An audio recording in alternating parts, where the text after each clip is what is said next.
Mythes et complots avec Christian Page. Christian Page, bonjour. Ça va bien? T'es correct? Oui, ça va très bien. Bon, le livre va bien? Oui. La vie va bien? Oui, oui. T'as donné une entrevue, toi, à quoi, aux 7 jours? Aux 7 jours. Aux 7 jours? Ah ben, toi, chose. Oui. Là, t'es une star, là. Une vedette. Est-ce qu'il y a des photos? Ça va bientôt. Avec des photos, toi? Est-ce qu'ils vont te maquiller? Photoshop? C'était pas nécessaire. Non, hein, beau non. bonhomme, au naturel. Ah ben, puis l'entrevue, elle portait sur quoi? C'était quoi? C'était un homme ou une femme qui t'a interviewé? Une journaliste femme. Ah bon? Oui, et le sujet était l'enquêteur du paranormal. Non, ben, je le sais bien, là, mais y avait-tu une question en particulier que t'as aimé ou que t'as Ben, en fait, tu vois, c'était assez redouté? Non, c'était assez amusant parce que tout ça a été tourné en fait, l'entrevue a eu lieu sur l'île Sainte-Hélène, là où se trouve le phare, en fait, le musée Stuart. Oui. Tu sais, et il y a toutes sortes de légendes de fantômes qui tournent autour de ça. Ah, en fait, ce sont davantage des légendes urbaines que de véritables histoires de fantômes. Donc, on a remis un peu les pendules à l'heure par rapport à ça.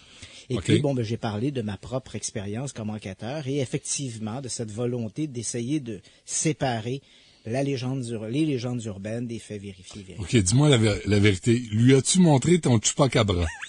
OK, c'est correct. Bon, as-tu une conférence bientôt? Ça va être seulement en novembre. Oh. Donc, octobre, j'ai sauté ça. Donc, ça va aller Septembre? en novembre. Hein? Septembre? En septembre, ça a été terminé. Ah, elle est faite en septembre. OK, en octobre, ça te tente pas? Octobre, Là, malheureusement... t'es snowbird, tu pars dans le Floride? T'en vas dans le sud? Avec Régent Tremblay sur une moto? Non, c'est que le travail, en fait, des tournages pour des futures séries à Canal 2 m'interdit un peu de tant mieux. cet agenda. Tant mieux. D'accord. OK, donc on s'en parlera quelque part en novembre. Oui. Retour sur l'affaire de la forêt Rendlesham. Oui, bon... C'est quoi ça, Rendlesham? Donc, lui as-tu montré ton chupacabra? Non, pas du tout. D'accord. Donc, l'affaire de Rendlesham, tu sais, c'est un... Il est méchant, ton chupacabra. Moi, je l'ai pas vu. Je l'ai entendu parler. Méchante bête. Qu'est-ce qu'elle fait? Donc, voilà, l'affaire de Rendlesham, tu sais que c'est un des grands classiques de l'histoire des ovnis. Ah, non. Non. Aucune idée. Ben, oui, parce qu'on en a déjà parlé. Ben, je m'en souviens pas. Donc, voilà, je vais faire un peu un retour là-dessus. Tu vas comprendre pourquoi on reparle de ça aujourd'hui. Okay. L'affaire se passe, en fait, sur 2 nuits consécutives, fin décembre 1980, en fait, dans la nuit du 26 au 27 décembre et du 27 au 28 décembre. Ça se passe sur une base militaire, la base militaire de Bentwaters. Elle se trouve, cette base militaire, dans le Suffolk, en Angleterre. C'est une base qui est administrée à la fois par les Américains et par les Britanniques. Au moment où on se parle, au moment où les événements vont se produire, donc c'est l'occupation américaine, c'est du côté des Américains, parce que la base s'appelle Bentwater Woodbridge. Je m'en souviens. Voilà. Et du côté des Américains, donc la première soirée, il y a des militaires qui sont de garnison ce soir-là et on observe au-dessus parce que entre les 2 grandes installations militaires se trouve une forêt qu'on appelle la forêt de Rendlesham. Donc ce soir-là, soirée du 27 au 28, il y a 26 au 27, pardon, il y a l'observation de lumière au-dessus de la forêt. Donc des plantons qui sont là observent, informent leurs supérieurs, finalement ils reçoivent l'ordre d'aller enquêter et ils s'en vont dans cette forêt, ils vont observer des phénomènes lumineux. Je fais une histoire assez rapide. Certains vont même raconter qu'ils ont observé au sol un engin qui reposait sur des sortes de béquilles.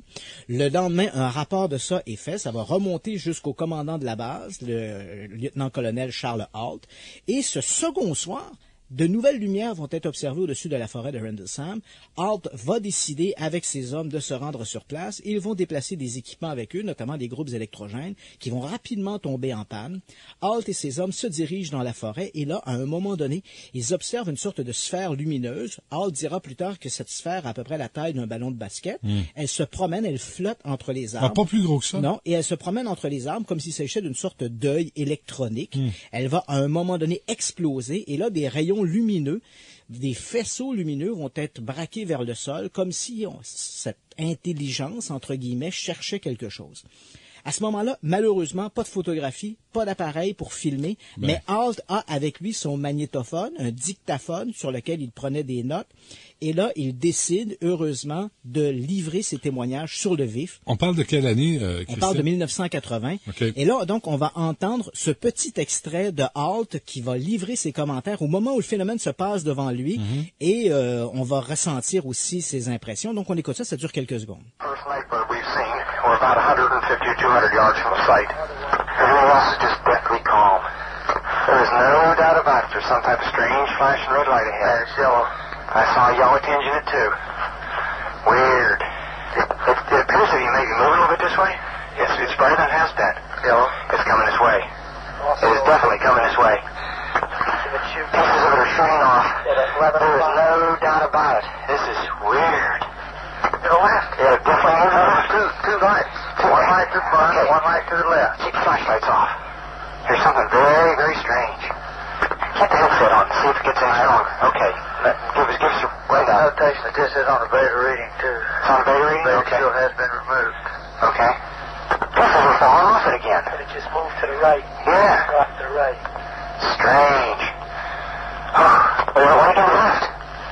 Let's approach to the edge of the woods up there. Can you undo without lights? Let's go carefully. Come on. Étrange, bizarre, ça bouge voilà. vers la droite. Exact. Ouais. Donc, et tout ça, ce sont pas ce sont des hommes, des militaires qui sont aguerris, qui se trouvent sur place, et donc on a leurs enregistrements. Et pourquoi on reparle de ça aujourd'hui? Parce que l'événement, comme je te l'ai mentionné, se passe en 1980. À l'époque, HALT, dès janvier 81, donc à peu près 2 semaines après les événements, HALT a adressé un long mémorandum aux autorités pour décrire les événements, et puis tout ça est tombé un peu entre deux chaises. HALT n'a pas eu à suivre, il n'a pas été impliqué dans une investigation subséquente, et curieusement, il y a à peu près 1 an, lorsque le gouvernement britannique, parce qu'il y avait eu enquête à la fois du côté des Américains et du côté des Britanniques, et curieusement, l'an dernier, lorsque le gouvernement britannique a ouvert ses archives, notamment pour cette période des années 80, on retrouve à peu près aucun document concernant l'affaire de Rendlesham Forest. Évidemment, c'est très étrange, on se demande où sont passés ces documents, et d'autant plus que l'enquête avait été demandée par le directeur même, le commandant de la base. Alors, pourquoi on reparle de ça? Parce que samedi dernier, donc 22 septembre, se tenait à Las Vegas, au Smithsonian Museum of Atomic Testing Museum de Las Vegas, voilà. Ouais. Et se tenait donc une soirée consacrée aux ovnis qui avait pour thème les ovnis militaires, la levée du secret. Et là, devant 200 personnes réunies, il y avait un groupe de panélistes qui étaient venus invités à parler de leurs expériences avec les ovnis. La plupart d'entre eux étaient d'anciens militaires qui, pour la première fois, parlaient d'observations d'ovnis qu'ils avaient vécues durant leur mission militaire, parfois donc durant la guerre du Vietnam ou de Corée. Et évidemment, la grande vedette était Charles Halt. Bon, Charles Halt s'était déjà exprimé sur cette histoire d'ovni à la forêt de Rendlesham. Il avait toujours été excessivement discret, mais là, voilà que le retraité Charles Halt, maintenant, on dirait que la retraite lui a fait tomber ses réserves d'antan.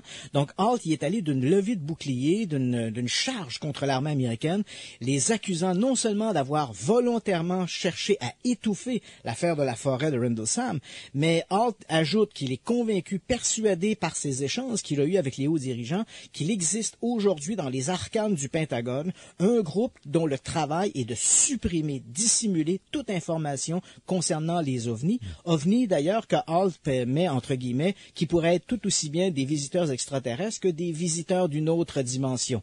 Donc là-dessus, Halt ne se prononce pas sur la nature des objets, mais il est tout à fait persuadé que le gouvernement américain joue dans l'ombre pour dissimuler des informations. Eh bien, on s'arrête un instant, on est avec Christian Page.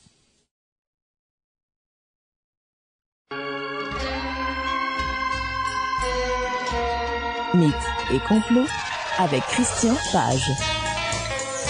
Bon, Christian Page, c'est correct pour la forêt Rendlesham? Oui, la forêt de Rendlesham. Oui, c'est On sentait l'angoisse dans la voix du monsieur. Oui, c'est effectivement. La boule lumineuse qui flotte, là. Oui, et il y a, à ce moment-là aussi, il y a des empreintes qui avaient été laissées par l'objet observé la veille. Je sais que des moulages ont été faits de ça. Moulages qui ont apparemment disparu dans les archives du Pentagone. Et parlant d'archives, écoute, tu sais qu'il y a souvent des nouvelles comme ça que j'apprends, mais j'attends tout le temps le bon moment pour en parler.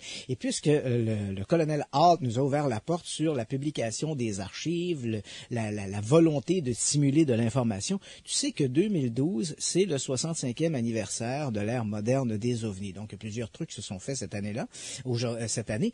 Et en particulier, la NSA, la National Security Agency, qui a longtemps été baptisée le No Such Agency, parce que, bon, le gouvernement américain disait que cette organisation-là n'existait pas. Ben, elle a décidé de rendre rendre public ces dossiers sur les ovnis, donc de les publier dans un immense pavé que je t'ai amené Celui-là? ici. Oh, wow! Donc, un pavé de plus de 500 pages. Et, oui. C'est une brique. Et tu peux le feuilleter. Et Ben là, c'est quoi ces messages-là?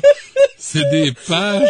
Et voilà, t'as tout compris. Donc, ce document-là est presque ridicule en soi. Donc, Des mauvaises photocopies. Oui, des mauvaises photocopies. C'est plus de 500 pages de documents qui, mis à part quelques articles de journaux, sont presque complètement censurés. En fait, c'est une grande déception pour les amateurs d'OVNI qui s'attendaient peut-être à trouver de l'information qualitative dans cette publication. Ce n'est rien. Et ils ont même inclus une annonce de manteau de fourrure. Et là-dedans, donc, on a véritablement, c'est un collage de toute une série de documents qui ont été à un moment donné ou un autre archivés à la NSA, qui tournent autour de la question des ovnis. Ces documents-là sont parfois c'est quelques lignes à peine même sur une page. Illisible. Et c'est illisible. Et ce qui en ressort de la lecture de ce document, c'est qu'on n'arrive pas à tirer une conclusion définitive.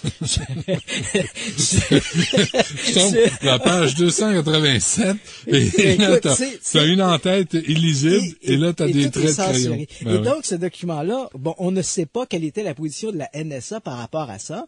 On ne sait pas s'ils considéraient la question des ovnis avec sérieux ou non. Et ce n'est pas en lisant ces documents-là qu'on va l'apprendre. Donc, c'est un immense pavé de plus de 500 pages. Mais bon, il y a à peu près 4 lignes qui sont lisibles dans tout le document. Le reste Radar tracking of unidentified flying object. UFO moved over the vicinity of censuré in censuré. Pourquoi il publie ça?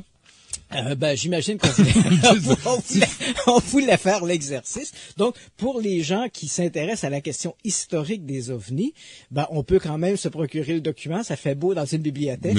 Ça couvre de l'espace. Ben oui, moi je le regardais sur le bureau. Je me disais, c'est pas pire, mais voici un autre document publié également cette année, cette fois par 2 historiens sur la question des ovnis. Aussi, on parle d'un autre pavé de 500 pages. Ce document est mieux constitué. C'est aussi intéressant à lire qu'un rapport du ministère de l'Environnement sur la mouche tsetse en période de rut, mais cela dit, le document est beaucoup plus explicite et nous parle effectivement de l'intérêt mené ou l'intérêt soutenu des autorités américaines pour la question des ovnis, et ce pendant plus de 40 ans.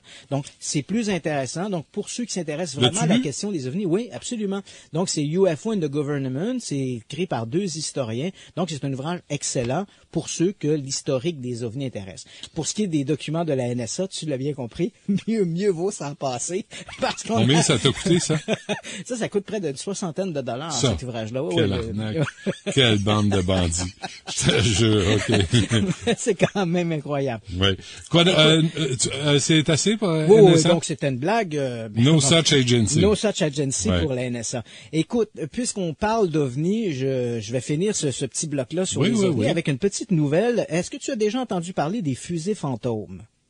Non. À le voir dans ton visage déconfit, la réponse est non.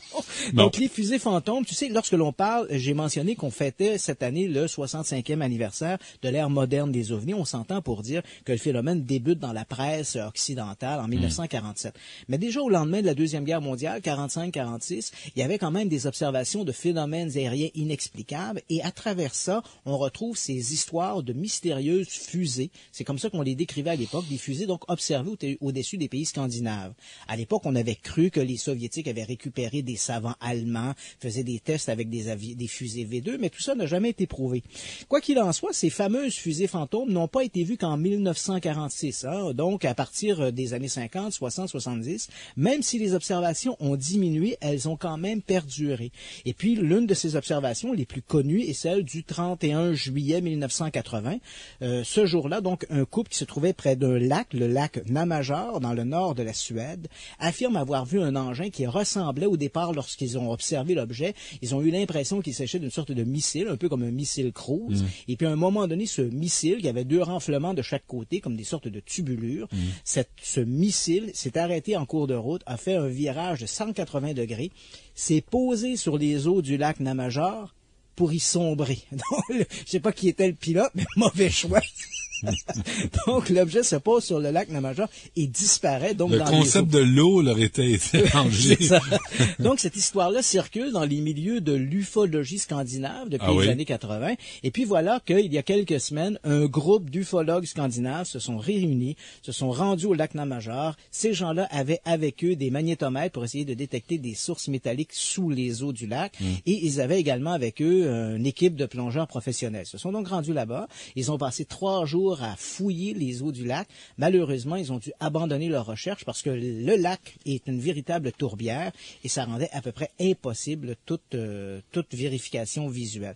Donc, les ufologues suédois sont retournés chez eux avec la promesse d'y retourner éventuellement, demeurant convaincus que ce que le couple en question avait raconté avoir vu, donc ce fameux missile se poser sur les eaux et sombrer dans la tourbière, était bel et bien un objet réel et physique. Eh bien, bredouille, on s'arrête un instant, on revient avec Christian Page.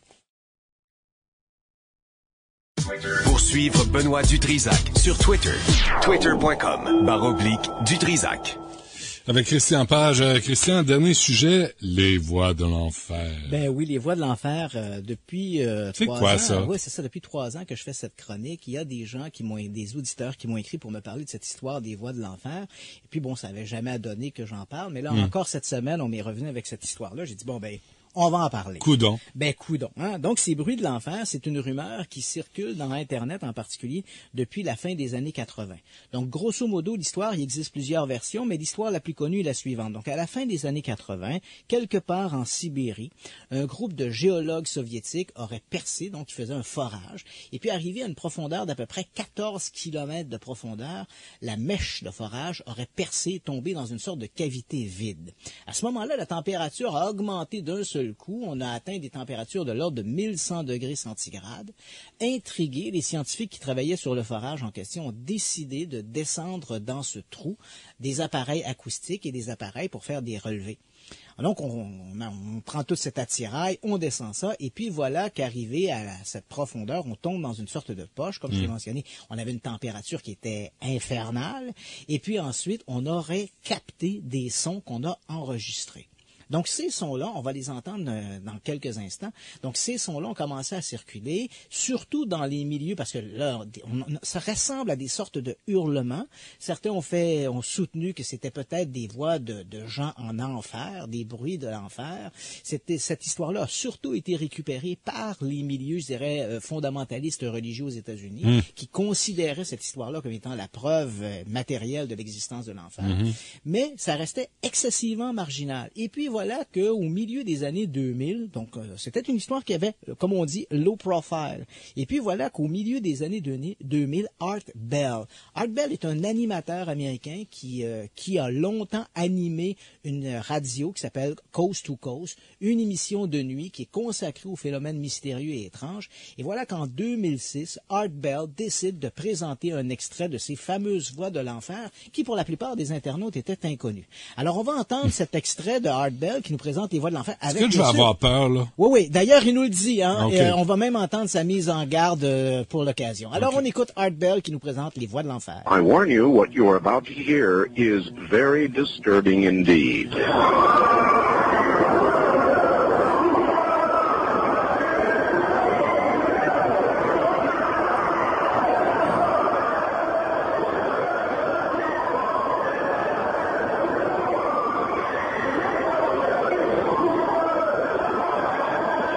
T'es sûr que c'est pas une assemblée de membres de Québec solidaire?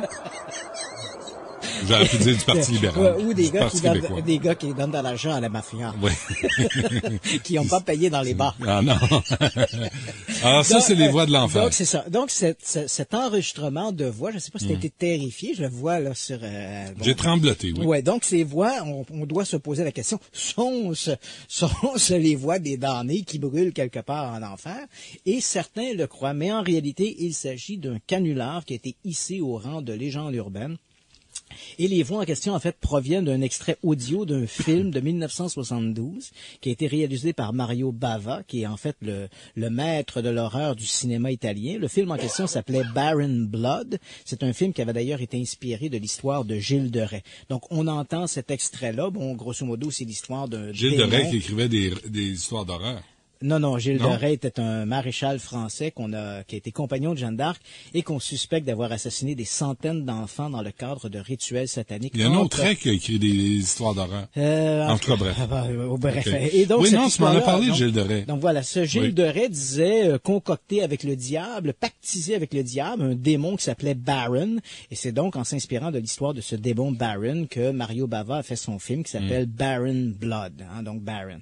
Donc les voix qu'on entend, ces fameuses voix de l'enfer, sont un extrait audio qui proviennent de ce film et n'ont rien à voir avec les voix de l'enfer telles qu'on peut l'imaginer.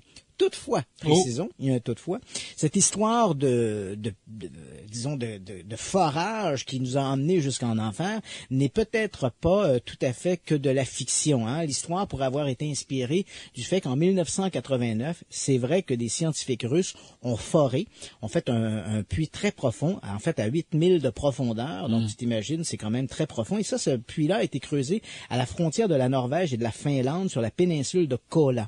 À ce moment-là, les scientifiques soviétiques avaient rapporté des événements d'ordre géologique un peu curieux, mais évidemment rien qui ressemble à l'enfer. Eh ben, tu me fais des peurs pour rien. Merci Christian Page, merci à Larry, à Alexandra et merci à François. Merci à vous d'avoir été là. On refait ça demain dès midi. Au revoir.